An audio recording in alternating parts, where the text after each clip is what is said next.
안녕하세요, 너무 친구들. 다들 잘 지내고 있어요? 전사님은 교회 일 마치고 집에 가는 길인데요. 와, 신종 코로나 때문에 그런지 도로가 정말 한산해요. 너무나 사람들이 많이 붐비는 길인데도 불구하고 너무 사람들이 없는 골목을 전사님 혼자 걸어가고 있네요. 다들 심심하게 집에서 보내고 있을 것을 전도사님은 생각하는데, 집에서 지낸다고 다들 부모님께 짜증내고 투정 부리고 떼쓰고 있는 모습이 아니라, 가능제일교회 아동부 친구들은 달라도 뭔가 다르구나라고 칭찬받을 수 있는 우리 모든 아동부 친구들이 되기를 원해요. 그리고 건강하게 잘 지내고 학교 생활을 기다리지만 교회 생활도 더욱더 기다리면서 함께 즐거운 날들을 마주할 것을 기대합니다.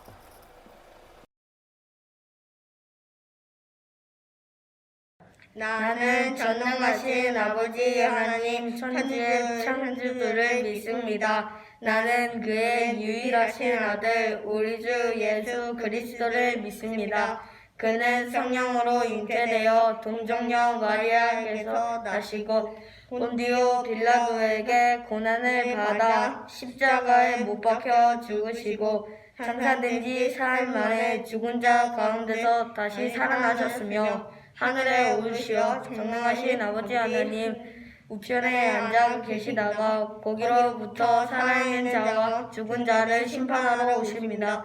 나는 성령을 믿으며 거룩한 공교회와 성도의 교제와 죄를 용서받는 것과 몸의 부활과 영생을 믿습니다. 아멘.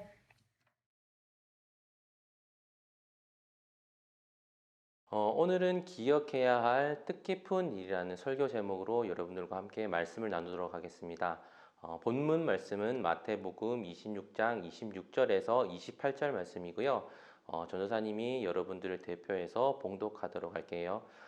마태복음 26장 26절에서 28절 말씀입니다. 그들이 먹을 때에 예수께서 떡을 가지사 축복하시고 떼어 제자들에게 주시며 이르시되 받아서 먹으라 이것은 내 몸이니라 하시고 또 잔을 가지사 감사기도 하시고 그들에게 이르시되 너희가 다 이것을 마시라 이것은 죄 사함을 얻게 하려고 많은 사람들을 위하여 흘리는 바 나의 피 곧 나의 언약의 피니라. 아멘. 말씀을 나누기에 앞서서 신종 코로나로 힘든 상황을 보내고 있는 이 시기에 우리 친구들은 교회는 어떤 절기를 보내고 있는지 혹시 알고 있나요? 교회에서 절기라는 말은 하나님의 역사와 그 은혜를 기념하고 감사하기 위해 지키는 경축일 혹은 기념일을 말하는 거예요. 지금은 사순절이라는 기간을 교회들은 기념하고 있답니다. 사순절이라는 것은 무엇일까요? 예수님께서 십자가에 달려 죽으시고 부활하신 부활절 전까지의 40일 동안 기간을 말하는 것인데요. 이 기간 동안에는 주님의 십자가를 생각하며 회개하고 기도 그리고 절제와 금식 등을 하며 경건의 생활을 통해 고난의 길을 걸어가신 예수님을 기억하고 그 은혜에 감사하는 기간을 말하는 거예요. 이번 주는 그 네 번째 주를 지나고 있는데요. 사순절의 의미에서처럼 우리 친구들 예수님께서 우리를 위해 십자가에 달려 돌아가신 것을 기억하며 거룩하고 경건하게 하루하루를 잘 보내시기를 원합니다. 절기는 기념일과 유사하다고 전했는데요. 혹시 기념의 뜻이 무엇인지 우리 친구들 잘 알고 있나요? 가정에서는 주로 부모님의 결혼 기념일이 여기에 해당하는 일이 되는데요. 부모님께서 한 가정을 이룬 결혼식 날을 기억하며 되돌아보는 시간을 뜻합니다. 기념이라는 것은 사전적으로 알아보면 어떤 뜻깊은 일이나 훌륭한 인물 등을 오랫도록 잊지 않고 마음에 간직한다는 의미를 가지고 있어요. 우리 친구들도 살아오면서 특별히 기억하는 날이 있고 그 날이 잊혀지지 않기를 원하는 날들이 있을 거예요. 중요하게 생각하는 생일이나 어린이날, 크리스마스 등 여러분들이 생각하는 소중하게 생각하는 날이 있으리라고 생각해요. 물론 그날들 가운데 선물을 받는 일들, 외식을 하는 즐거운 일이 있으니 더욱더 소중하게 생각하는 여러분들일 거라고 전도사님은 생각합니다. 그런데 우리 그리스도인들도 이 사순절을 지나며 아주 특별하고 중요한 날이 있어요. 오늘 말씀을 나누면서 그것이 무엇인지 그리고 그날을 우리가 어떻게 보내야 하는지 생각해 보는 시간이 되길 원합니다. 오늘 본문 말씀은 예수님께서 유대 땅 이곳저곳을 다니시며 제자들과 함께 마지막 식사 자리를 하시던 가운데 있던 이야기를 담고 있어요. 여러분들이 잘 알고 있는 레오나르도 다빈치의 작품인 최후의 만찬의 배경이 되는 모습이 바로 오늘 본문의 모습이에요. 예수님께서 이스라엘 땅 여러 곳을 방문하시며 하나님의 나라에 대해 가르치시고 병든 자를 치료하시고 죽은 자를 살리시며 배고픈 자들에게 먹을 것을 주시는 등 이런 일들을 통해서 메시아 구원자이심을 드러내시는 활동을 하셨어요. 그리고 제자들에게는 늘 예수님께서 죽으시고 다시 부활하실 것을 가르치셨답니다. 그것이 하나님의 계획이셨으니까요. 하지만 제자들은 예수님의 말씀을 믿지 않았어요. 메시아 구원자로 오신 예수님께서 로마로부터 이스라엘을 구원하시는 분이라고 생각하고 예수님께서 새로운 나라를 만들면 그 나라의 높은 관리가 되는 것을 꿈꾸던 제자들의 생각이었기 때문입니다. 그런 제자들의 발행과는 달리 하나님께서 계획하신 일들을 행하시던 예수님의 모습을 시기하고 질투하는 자들 또한 있었어요. 그들은 유대의 제사장들과 바리새인, 사두개인 등이었는데요. 이들은 유대 땅에서 아주 높은 고위층에 있던 사람들이었어요. 더 이상 예수님의 하시는 일들을 못마땅하게 여겨 로마 법정에 예수님을 고발해서 세우려고 하는 계획과 일들을 진행하고 있었어요. 왜냐하면 예수님께서 사람들에게 하신 그 업적들이 그들의 사회적 위치에 위협이 될 것이라고 생각했기 때문이었어요. 사람들이 예수님의 말에 귀를 더 기울여 제사장들이나 바리새인, 사두개인들이 세워놓은 사회적 형태들을 무너뜨리고 그들을 위협할까 두려웠었거든요. 그래서 제사장들과 말씀 선생들은 자신들이 위협받지 않도록 당시 가장 큰 권력인 로마 법정에 예수님을 고발하게 됩니다.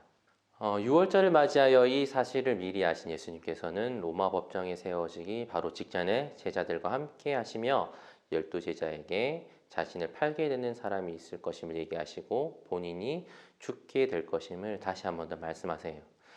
그리고 제자들과 함께 식사를 하시며 마지막 가르침을 전해주신답니다. 먼저 떡을 떼시며 축복하시고 제자들에게 받아서 먹으라. 이것은 내 몸이니라 라고 하셨어요. 내 몸이란 사람들의 죄를 깨끗하게 하기 위해 찔리고 고통당하실 예수님의 몸을 말하는 것이었어요. 그리고 이 떡을 먹는 것은 내 몸을 먹는 것과 같다는 것을 알려주시는 것이었어 합니다.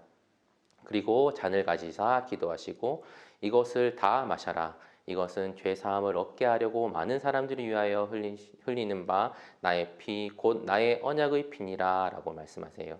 이것은 예수님께서 죽으심으로 흘리실 피로 죄 사함을 받게 하기 위한 피임을 알려주시는 것이었어요. 구약 시대에는 동물을 죽여 피 흘리게 함으로써 죄 사함을 얻었어요. 그러나 이제는 예수님께서 십자가에 죽으심으로 그 흘린 피가 새로운 언약을 맺는다는 의미를 가지는 거랍니다. 즉, 더 이상 희생 제물이 필요가 없고 예수님을 통해 구원을 얻게 되었다는 것을 알려주시는 것이었어요. 이 가르침들은 당시 예수님께서 지내시던 절기인 유월절과 아주 밀접한 관계가 있는 가르침이에요. 6월절은 출애굽 당시 이스라엘 백성들이 10가지 재앙 중 마지막 재앙을 지날 때 양을 잡아서 그 피를 문설주에 바르고 잡은 양을 함께 먹으며 재앙을 피해갔던 것으로 많은 이스라엘 백성들이 구원을 얻고 노예 생활에서 해방되는 일들을 기념하는 날이에요.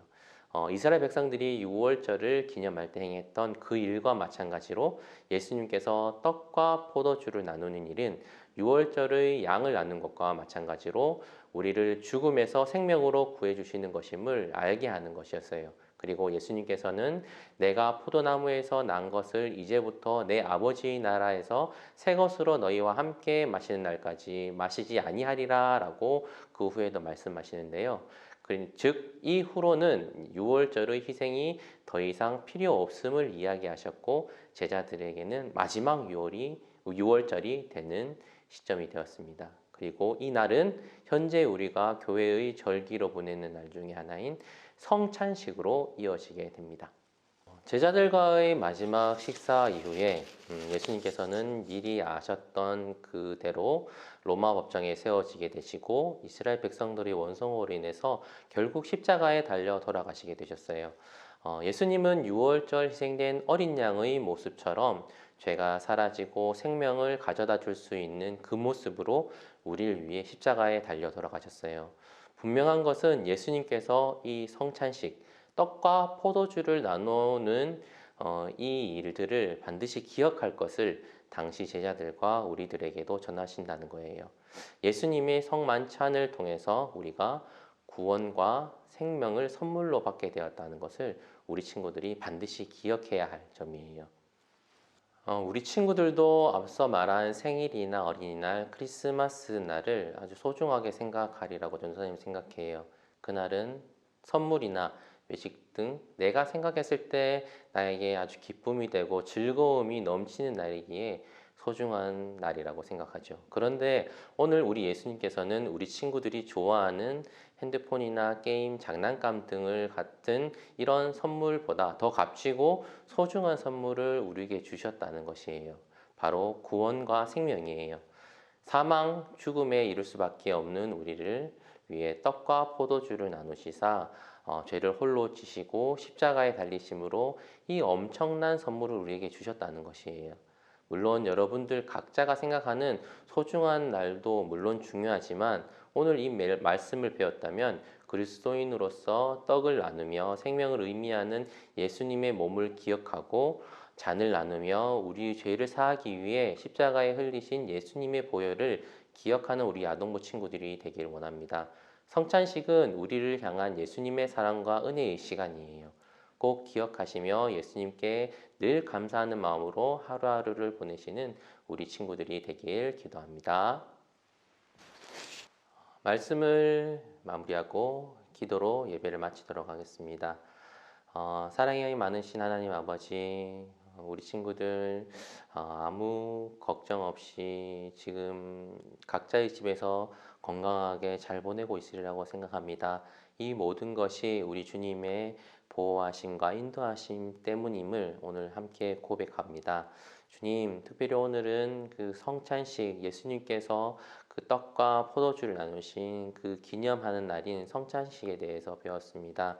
예수님께서 그 유월절의 어린 양의 희생과 마찬가지로 우리 죄를 위해서 십자가에 달리시고 피를 흘리신 그 값진 희생으로 우리가 구원을 받고 새 생명을 얻게 되었음을 오늘 함께 배웠습니다. 우리 친구들 이 날을 잘 기억하고 예수님의 그 희생을 잘 생각해서 주님께 더욱더 감사하는 마음으로 나가는 우리 아동부 친구들 될 수 있도록 주께서 한 사람 한 사람 붙잡으시고 그들을 인도하여 주시옵소서.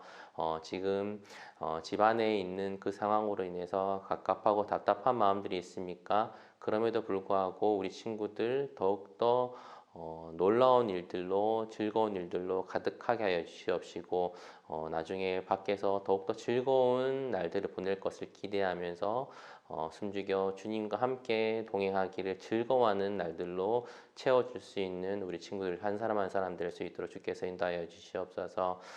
지금 이 나라가 이 대한민국이 그리고 전 세계가 신종 코로나로 인해서 더욱더 어지러워지고 힘든 가운데 있습니다. 이런 어려움들을 통하여서 우리 친구들 해를 입거나 아프거나 그리고 괴로운 일이 생기지 않도록 한 사람 한 사람 붙잡아 주시고 특별히 이 대한민국을 기억하시사 하루속히 이 질병이 지나가 주님께서 주신 그 참된 평화를 함께 누릴 수 있는 이 백성들이 될 수 있도록 우리 모든 친구들과 우리 모든 선생님들이 함께 이를 위해 기도할 수 있도록 주께서 인도하여 주시옵소서. 그리고 새롭게 오는 이 한 주도 건강하고 즐거운 날들로 주님께서 모두 다 채워져서 다음에 만날 때에도 건강한 모습으로 우리들 함께 예배 드릴 수 있도록 주께서 우리 친구들 그리고 우리 선생님들 모두 다 인도하시고 붙잡아 주시옵소서. 모든 것들을 인도하시고 주관하실 줄 믿사옵고 거룩하신 예수님 이름으로 기도합니다. 아멘. 하늘에 계신 우리 아버지, 아버지의 이름을 거룩하게 하시며 아버지의 나라가 오게 하시며 아버지의 뜻이 하늘에서와 같이 땅에서도 이루어지게 하소서. 오늘 우리에게 일용할 양식을 주시고 우리가 우리에게 잘못한 사람을 용서하여 준 것 같이 우리 죄를 용서하여 주시고 우리를 시험에 빠지지 않게 하시고 악에서 구하소서. 나라와 권능과 영광이 영원히 아버지의 것입니다. 아멘.